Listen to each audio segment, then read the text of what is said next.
Ready? 1, 2, 3, start. The 1977 recruitment rules govern the process of recruitment to post under state civil services, while Rule 3 provides the method of recruitment. Rule 4 prescribes the procedure of appointment. Rule 5 specifies disqualifications for appointment, and Rule 7 prescribes the procedure for promotion. Rules 3A and 15 provide for appointment of ex-servicemen and retired government servants. Rule 16, with which we are concerned, prescribes relaxation of rules relating to appointment and qualifications. This rule is in recognition of exigencies of public service which may require employment of certain persons who may not possess the prescribed qualifications. It is therefore in the form of an exception, which is the reason it provides that notwithstanding anything contained in the rules or recruitment specially made in respect of any service or post, it is also provided that for invoking this rule the government must record its reasons in writing. Rule 16A enables the government to make appointments of certain officers, and Rule 16B empowers such appointments by relaxing the qualifications prescribed. We are concerned with Rule 16A, which in turn comprises three categories of officers in whose favor the relaxation could be made. Para. The first relates to appointment of officers who worked in defense service, all India service, or a civil service of the union or the state. The second relates to appointment of an officer holding a post of an equivalent grade by transfer or by deputation. The third, with which we are concerned, relates to appointment of an officer who by bodily infirmity is permanently incapacitated for the post he holds. For appointment of such an officer, the rule prescribes two conditions and they are indicated in the provision. The first condition is that the said officer should not be appointed to a post lower than the post held by him or her. The second condition is that if the officer consents, he can be appointed to a post lower than the one that was held by him or her. This is the crucial facet of the rule that has fallen for our consideration.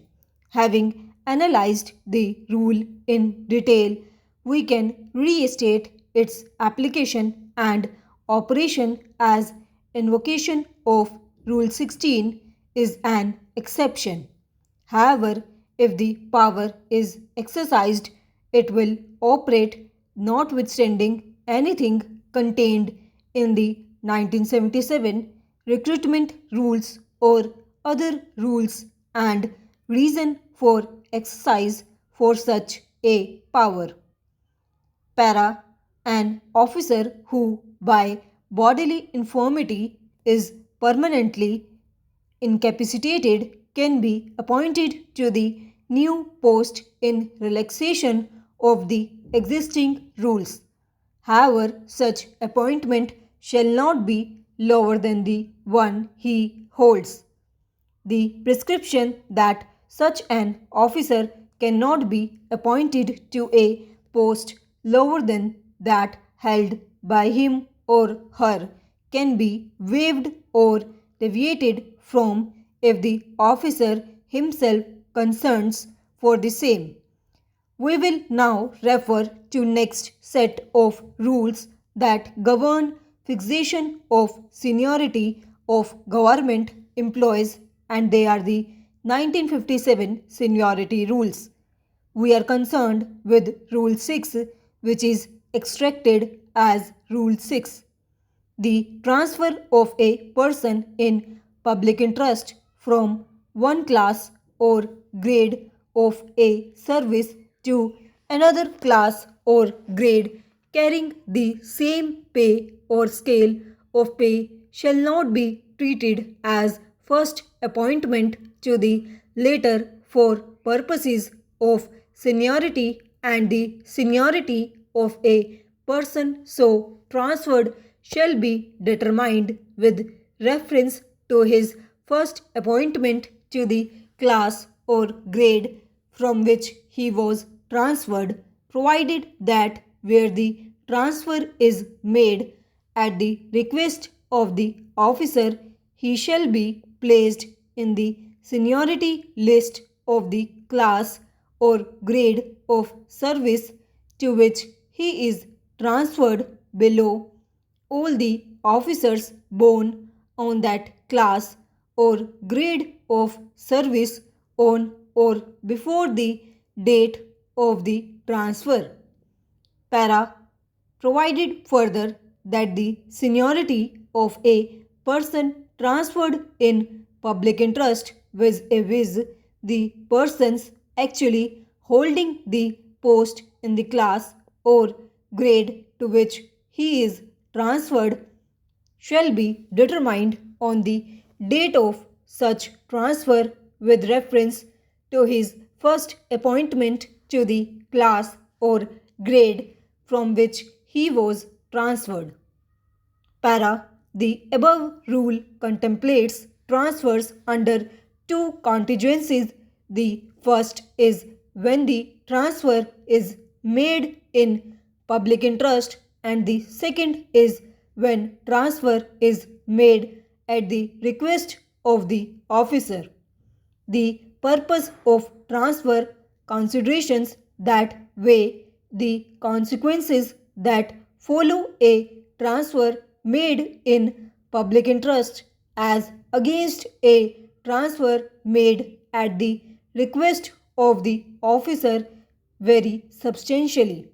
The purpose and object of transfer in public interest is singular and straightforward, that is, to ensure effective and efficient administration.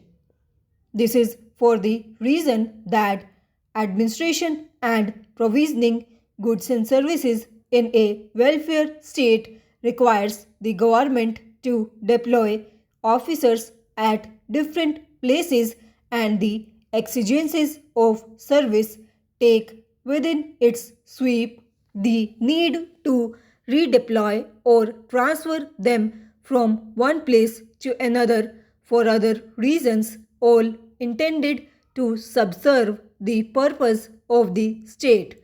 All these decisions are transfers in public interest benefit the people at large.